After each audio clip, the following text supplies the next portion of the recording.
financer ces programmes. Ouais.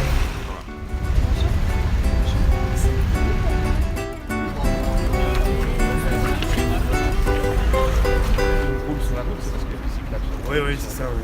On a 20 ans de retard en termes de mobilité. On va y travailler. Merci. Avec plaisir, bonne journée. Il y a vraiment des... Moi, je les connais bien, ils sont chouettes. Donc, regardez.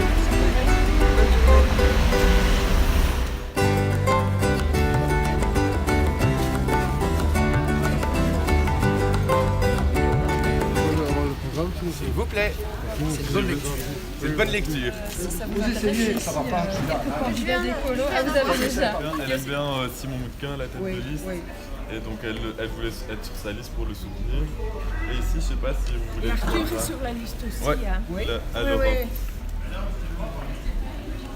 Je dis pas que je suis dans le compromis, hein. Je trouve ça intéressant d'essayer de comprendre le point de vue de l'autre, de remettre en question le sien, pour pouvoir avancer comme ça aussi, quoi. Et je crois qu'en interne dans un parlement, c'est assez important. Et puis mettre un peu de jeunesse.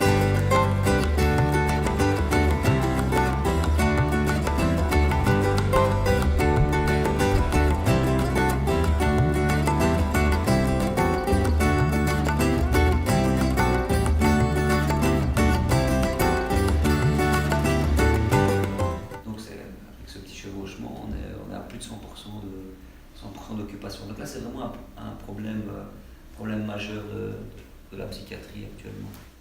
Donc c'est vrai qu'en étant ici au milieu des bois, M. Baquet vous a dit que nous avons organisé un système de navettes qui nous relie à la gare. C'est vrai qu'à plusieurs reprises, nous avons interpellé pour qu'il y ait des bus qui nous rejoignent au centre. Qu'est-ce que la société aujourd'hui fait mal qui fait que vous avez du boulot? Il y a le stress au travail. On travaille beaucoup sur la prévention parce que moi en tant que médecin, ce qui est fondamental évidemment c'est la prévention, c'est l'objectif numéro 1. En fait, tout ce qu'on met en place en termes de prévention, encore des problèmes sociétaux, si on parle de stress, de restructuration, quand on voit le domaine bancaire c'est une catastrophe, le domaine pharmaceutique, les professeurs à l'école, etc. Et donc on essaye vraiment, il faut travailler à la fois sur le préventif au niveau politique pour essayer de pallier, mais ce ne sera jamais suffisant parce que c'est vraiment, il y a vraiment une problématique, un mal-être au niveau de notre société qui est très très important et qui a des conséquences psychiatriques qui dépassent la Belgique. Ça devient vraiment un problème mondial et un problème de notre type de société, quoi. Donc je pense qu'il ne faut pas non plus avoir une naïveté en politique en pensant qu'on va tout régler avec la prévention. Non, bien sûr.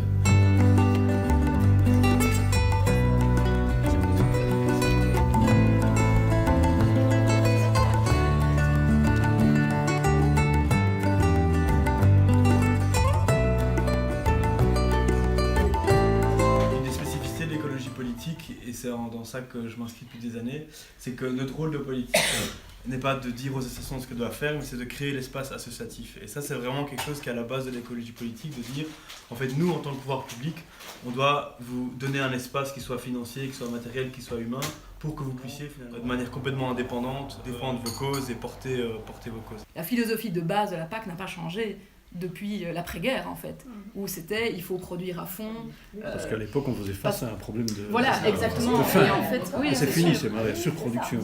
Et c'est vrai que je dirais, en plus ces dernières années, à ça se sont rajoutées toutes les questions au niveau agricole, au niveau européen. Les Verts ont beaucoup travaillé sur tout ce qui est pesticides, glyphosate, les liens avec la perte de la biodiversité, etc. Donc on a des combats sur tous les fronts. Sur les centres fermés, il y a deux choses importantes à dire.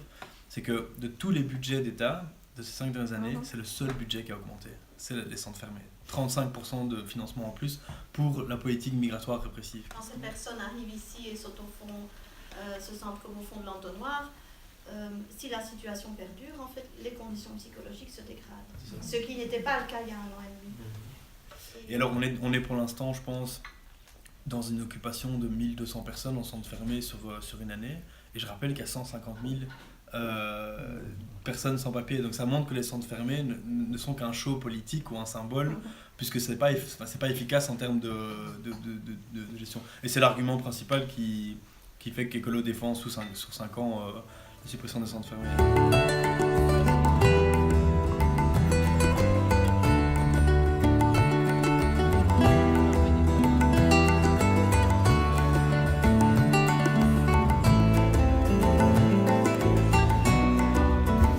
Sur l'aide à la jeunesse, puis la définition d'une AMO, qui a 2 axes de travail, la prévention éducative, la prévention sociale, et alors on vous exposera en bref 3 projets qu'on a choisis. L'avantage, c'est vraiment l'idée du législateur il y a quelques années de ça, donc c'était dans les années 90, c'était de faire une petite bulle où un jeune peut venir sans risquer d'avoir des répercussions. Donc on travaille maintenant, nous, simplement à la demande des jeunes et des familles, sans pouvoir rendre même de rapport ailleurs. Je ne sais pas si vous avez déjà eu l'occasion de passer à la maison de jeunes. On est à au moins 25-26 jeunes tous les mercredis. Donc sans faire aucune publicité, le bouche-oreille fonctionne bien. Et pour nous, c'est aussi un chouette moyen de rentrer en relation avec les jeunes d'une manière un peu moins intrusive. Vous voyez qu'un travail de rue où on débarque. En fait, il y a quand même eu un facilitateur, c'est que moi je pratique le breakdance. Et donc je connaissais déjà dans Braine-l'Alleud des danseurs hip-hop. Et là, en baladant principalement à Saint-Zèle, à la Barrière et au skatepark, je me suis rendu compte que la danse hip-hop était une demande récurrente. Donc voilà des aspects du travail de proximité, puisque c'est pas réellement du travail de rue, c'est un autre mode opératoire.